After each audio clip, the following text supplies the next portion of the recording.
Major funding for KPBS Evening Edition has been made possible in part by Bill Howe Family of Companies, providing San Diego with plumbing, heating, and air restoration, flood and remodeling services for over 40 years. Call 1-800-BILL-HOWE or visit billhowe.com.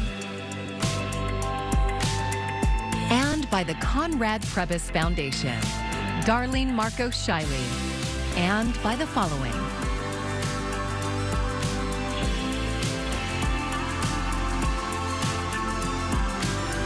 And by viewers like you. Thank you.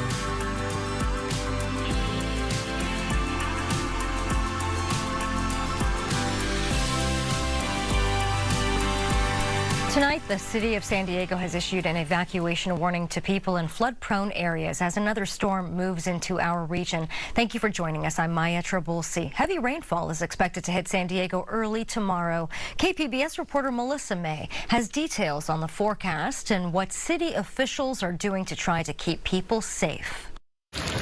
The upcoming storm is made up of 3 elements, says National Weather Service meteorologist Alex Tardy. Heavy rain being the priority, the strong winds ahead of this storm Thursday morning, the potential for lightning. Heavy rains are forecast to come in from the west between 8 a.m. and noon.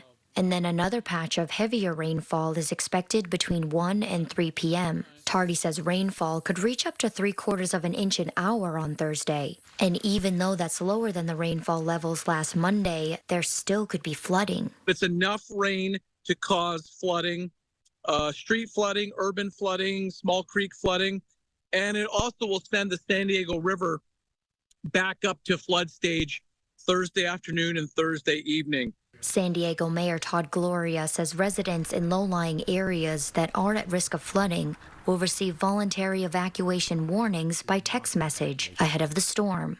This warning is voluntary, and it is designed to encourage residents in these flood-prone communities to prepare if and when evacuation does become necessary. The city is preparing a shelter at the municipal gym in Balboa Park and can even provide transportation to those who need it. Bethany Bezak with the Transportation Department says both the Transportation and the Stormwater Departments have been clearing channels and storm drains since last week. Over 4 miles of channels have been cleared or inspected in the past 5 days, and the Choice Creek from Beta and Birch Road to Ocean View and Cottonwood Creek from Osborne to 43rd Streets will be fully cleared by this evening. Gloria says the city is opening additional shelter beds for homeless residents. Outreach teams are warning people living around the San Diego River about the danger of the coming storm. This current response effort or initiative is about saying, there's a storm that's coming, particularly in the San Diego River. We know this is going to exceed cresting levels, right? So this is going to be an issue, and we'd like you to come with us. Go to alertsandiego.org and sign up to receive emergency alerts. Melissa May, KPBS News. Getting flooded out is devastating on many levels. Along with damage to homes, apartments, and everything in them, many people also saw their vehicles flooded, and some beyond repair. KPBS reporter John Carroll tells us what may be in store for those who now have no way to get around. More than a week later, and the cleanup in the Southcrest neighborhood is still going strong. People are still hosing things off and throwing items ruined in the flood into huge dumpsters and trash trucks. Gone from the neighborhood now are the cars, trucks, and SUVs that sustained serious damage from the raging floodwaters. If you're in that situation, the Insurance Information Institute's Janet Ruiz says the first thing to do is take your vehicle to an expert. It's important to take it to a reputable repair place and ask them to check it out. Are there repairs that can be made to fix it? The next big question is, do you carry comprehensive coverage? A requirement in California if you're still paying off the vehicle. If you do, your insurance company will likely either pay to fix the vehicle if that's possible, or pay you what it's worth if it's not. But if the vehicle's paid off and you don't carry comprehensive, it's a different story. And I don't have a great answer. San Diego Mayor Todd Gloria says as he's been out in neighborhoods talking to flood victims, he's found that many of them don't have comprehensive coverage. He says for now, at least, that means turning to local organizations along with the state and federal government that do have the ability to help. This is a part of where philanthropy may come in. This is why we're pushing that FEMA declaration, recognizing that that will not be a cure-all, that will not make people whole. But with an average reward of about $5,000, you can see how that could help at least address this near-term issue that people have for mobility, be able to get to work, take care of their kids. Back here in Southcrest, as the cleanup continues along the Choyas Creek, residents wait and wonder about what the next round of rains will bring. John Carroll, KPBS News. Relief may be coming soon for those impacted by the flood. The County of San Diego has reallocated $10 million from the American Rescue Act to help with recovery efforts. The funds are meant to help cover people's immediate needs, such as food, clothing, and hotel vouchers. The county also passed a 60-day eviction moratorium for people in flooded areas and are waiving certain building and permit fees. This is exactly what we're supposed to be doing, right? Allocating the resources while people are in need. We're working very closely with the Office of Emergency Services, including at the state of California, so that these funds can get reimbursed. But right now, people need help. We need to help them. County Chair Nora Vargas also hosted a day of service to collect donations for flood victims. The county says it's working with partners to help get the funding into the hands of San Diegans as early as today. I'm Mariela Scalise, and coming up, a series of storms to continue to impact Southern California with heavy rain leading to flooding, gusty winds as well. We'll take a closer look at just how much rain we're expecting. That's coming up. San Diego County Sheriff's Department has rejected a policy recommendation to scan all staff entering county jails. The policy came strongly recommended by the county's Citizens Law Enforcement Review Board to help prevent inmate drug deaths and overdoses. Sheriff officials say they have reduced drugs getting into jails to almost zero through other measures, including searches, investigations, and drug detecting dogs. In custody deaths decreased by 35% from the year 2022 to 2023. The review board says it will respond to the decision at its February 13th meeting. MTS is increasing security at its transit stations at the request of riders. Last year, the MTS board signed off on a $4.2 million increase to its security budget after a passenger survey revealed requests for improvements. The initiative includes increasing the number of members per patrol teams from 5 to 6 and doubling the number of plainclothes officers. House Speaker Mike Johnson says a bipartisan border deal is officially dead. During his first floor speech, Johnson blasted the proposal and the Biden administration, calling the border crisis a catastrophe by design. Amy Kiley has more on the politics around the decision. I have talked to former President Trump about this issue at length, and he understands that. He understands that we have a responsibility to do here. Speaker Mike Johnson is declaring a bipartisan border deal dead, according to House Republicans. Former President Donald Trump wants to kill the plan. GOP Senator James Lankford has been negotiating with Senate Democrats. That has Republican leaders feeling stuck, according to GOP Senator John Cornyn. We ought to do everything we can to try and fix it. And if we can't get there, fine. But if we don't try, then shame on us.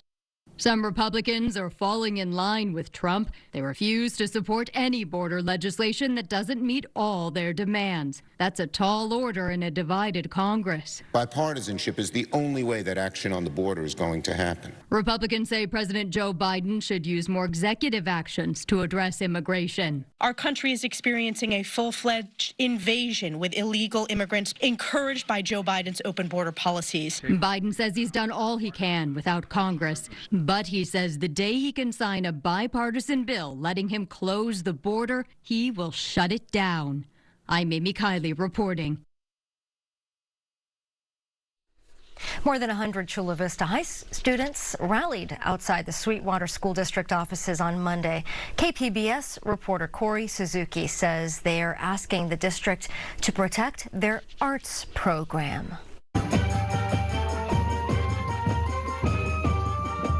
The talent of Chula Vista High School's band was on full display Monday evening.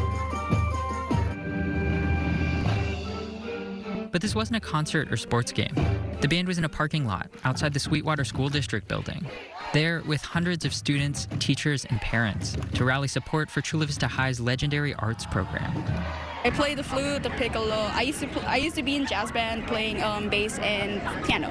Chula Vista senior and band president Marianne Agonos. Band for me is really it's really special because it taught me how to be responsible with everything. It taught me to be the best version of myself. Agonos and others say recent decisions by the district may be putting the future of the arts program in jeopardy, including leaving schools to cover salary increases for certain types of teachers and rumored changes to the school schedule. We're in danger of cutting 7 of our 14 or 15 teachers in the creative and performing arts, which is what brings 400 students to transfer to our school. Maria Gallagher teaches at Chula Vista High. Our kids deserve the same opportunities as other students who are getting the benefit of the 8-period schedule and the funding for the teachers that go with that schedule. The district declined an interview request. In a statement, they said Chula Vista High's schedule is, quote, under administrative consideration. Corey Suzuki, KPBS News. Open enrollment for Covered California has been extended, giving Californians more time to sign up for health coverage for the year.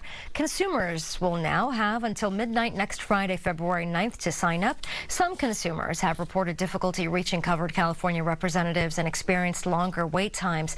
That was due to the service center being taken offline temporarily in response to a cybersecurity incident to its phone system. Some consumer groups and health experts say social media can put kids and teens at risk for everything from bullying to eating disorders to depression.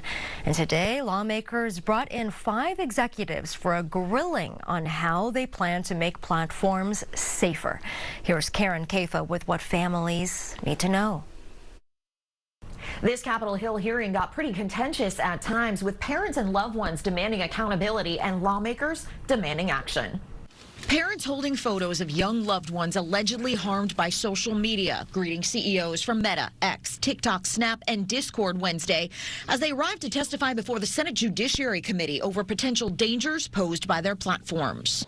Their constant pursuit of engagement and profit over basic safety have all put our kids and grandkids at risk. At issue, fears of a worsening mental health crisis among children and teens due to social media, including increased risk of depression and suicide, as well as promotion and access to dangerous or illicit substances, national security concerns, and online child sexual exploitation. You have blood on your hands. Lawmakers on both sides of the aisle blasting the 5 CEOs for not backing legislation to keep users safe. I'm so tired of this. It's been 28 years, since the internet. We haven't passed any of these bills because everyone's double talk, double talk. The social media companies have largely maintained they are best suited to help users make smart decisions, touting enhanced safety policies and tools while also deflecting responsibility. Mental health is a complex issue, and the existing body of scientific work has not shown a causal link between using social media and young people having worse mental health outcomes. The senators appeared unconvinced, demanding the corporations accept more oversight and be held accountable for any harm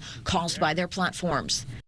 Democratic Senator Chris Coons of Delaware was among the lawmakers who noted the difference in consequences for social media companies and the response to a recent incident involving a Boeing aircraft. Talking about that Alaska Airlines flight that saw part of its fuselage blown off, resulting in, fortunately, no injuries, but it also did lead to the grounding of all similar Boeing aircraft in a federal safety review. Lawmakers noting that the response for social media incidents has not been the same. In Washington, I'm Karen Kafa. A Northern California county is the first in the nation to declare loneliness a public health emergency. San Mateo County Board of Supervisors passed the resolution by unanimous vote yesterday. According to the U.S. Surgeon General, feelings of loneliness have exploded since the pandemic. The supervisor who introduced the resolution says he hopes its approval will spur further action. We have 45% of the people who find themselves being lonely and that suffer from loneliness. What we want to do is to build on that. But we can't build on it if we don't make the investments. The supervisor is also sending a letter to Governor Newsom asking him to create a new Minister of Loneliness position for the state. Oceanside City Council is set to vote tonight on their high-profile sand retention project known as Rebeach. KPBS reporter Jacob Ayer says North County leaders gathered on the shoreline this morning to show their support. In front of crashing waves and a rocky shoreline, the mayors of Escondido, San Marcos, Vista, and County Supervisor Jim Desmond gathered to support Oceanside's Coastal Resilience Project. They say it impacts the local tourism industry and beach access for San Diegans. Many of us along North County, along the 78 corridor, this is the beach. This is the first place that we come to, and we really want to make sure that this jewel is still here. Tonight, the Oceanside City Council votes on the Coastal Resilience Project's winning design. It comes from the Australian International Coastal Management Team and proposes 2 artificial headlands to stabilize sand on the beach and an offshore artificial reef to slow down erosion.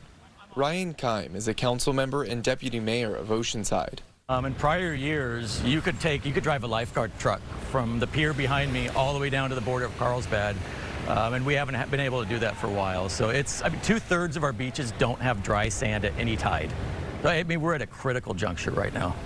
Not everyone is happy with the proposal. Some other coastal towns like Carlsbad are concerned that the project could affect their own shoreline. In a statement, Carlsbad Parks and Recreation Director Kyle Lancaster said, "Beaches play a huge role in Carlsbad's quality of life, which is why we don't support projects that could result in less sand along our coastline. Once the required studies are completed for the proposed Oceanside project, we will be in a better position to know what effects, if any, it would have on Carlsbad."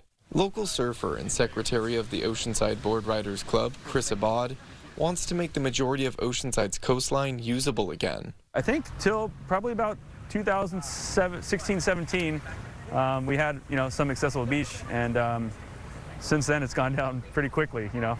It's disappeared.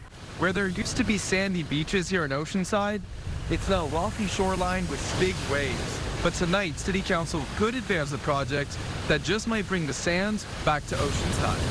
If the City Council approves the project, it would move into final design, engineering, and permitting phases. While no funding has been secured just yet, the project is estimated to cost $30 million. Jacob Ayer, KPBS News.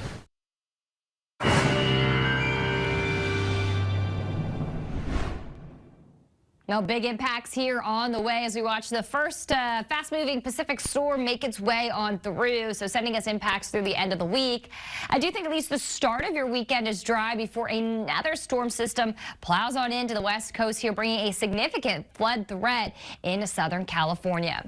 So no surprise that we have a flood watch up here. That goes into effect Thursday morning and goes into Friday morning here. Remember, a watch means that the conditions are there for flooding to happen.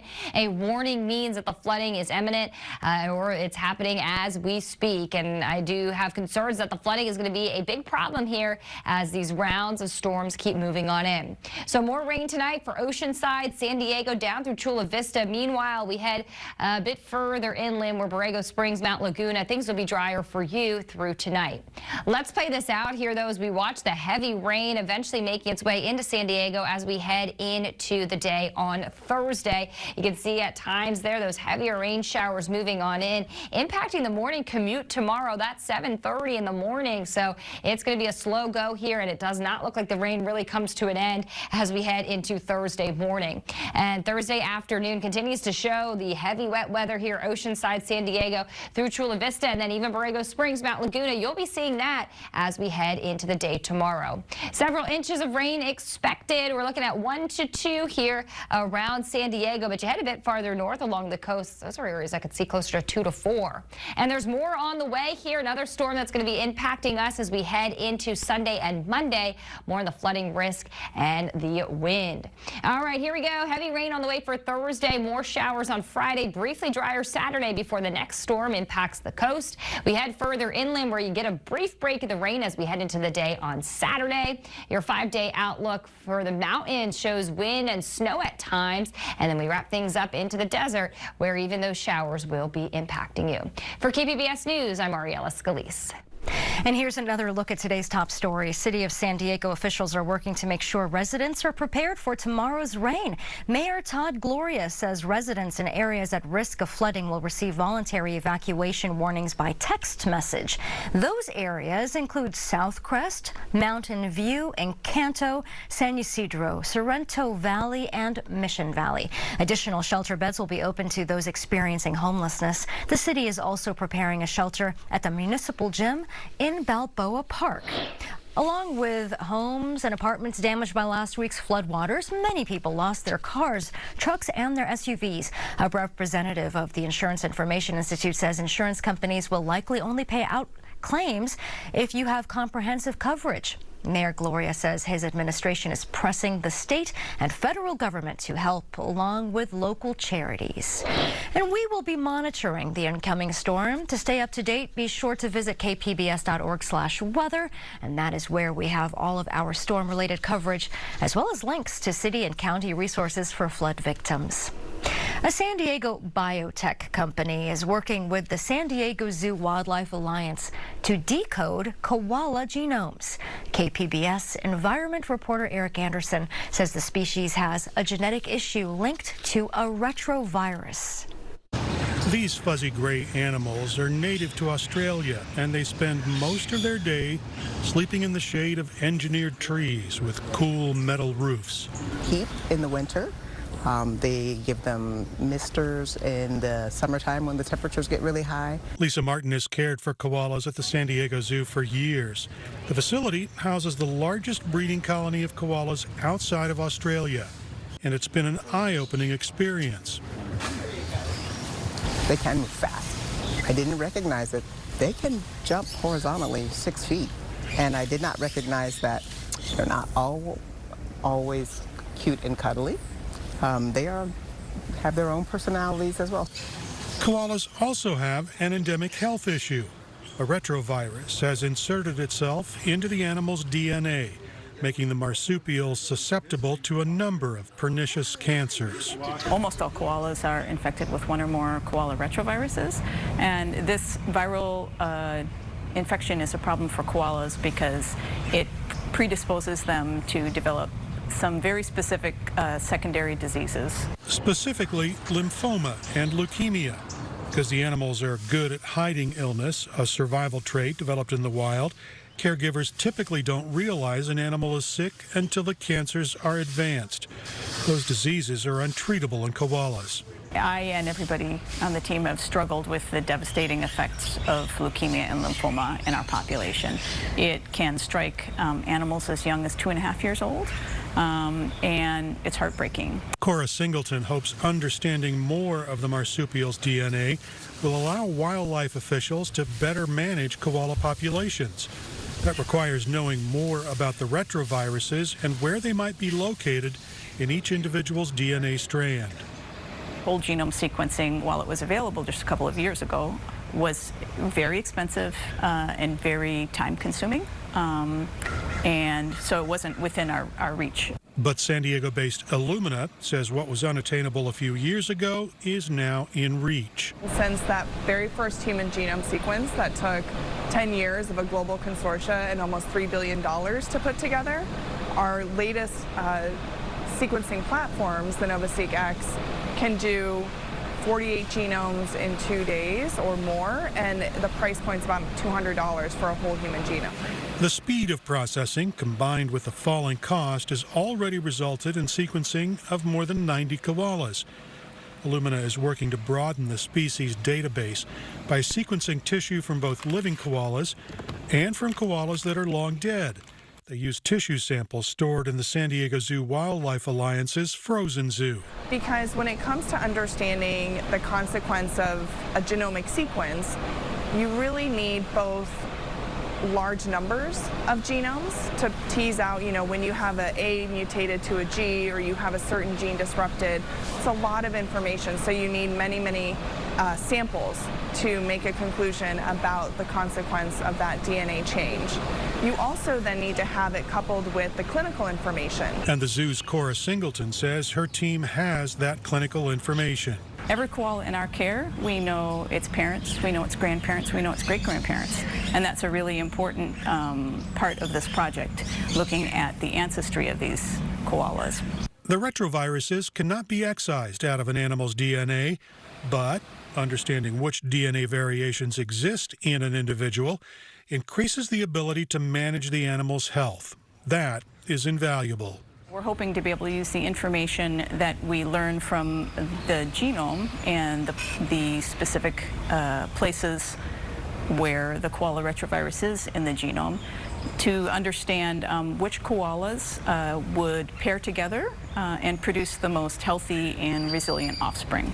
That can help minimize the risk of illness in a captive population and even allow conservationists to be better stewards of wild populations in Australia. The DNA information could inform the movement of koalas between the continent's discrete populations. Eric Anderson, KPBS News. And here's a look at what we're working on for tomorrow in the KPBS newsroom. The U.S. Department of Education announced a new delay to the already turbulent FAFSA. NPR's Morning Edition is breaking down what students and parents need to know. And KPBS Midday Edition is discussing how last week's storm impacted the San Diego Black Arts and Culture District. And you can find tonight's stories on our website, kpbs.org. Thanks for joining us. I'm Maya Trabulsi. Have a great evening. Major funding for KPBS Evening Edition has been made possible in part by Bill Howe Family of Companies, providing San Diego with plumbing, heating, and air restoration, flood and remodeling services for over 40 years. Call 1-800-BILL-HOWE or visit BillHowe.com. And by the Conrad Prebys Foundation, Darlene Marco Shiley, and by the following.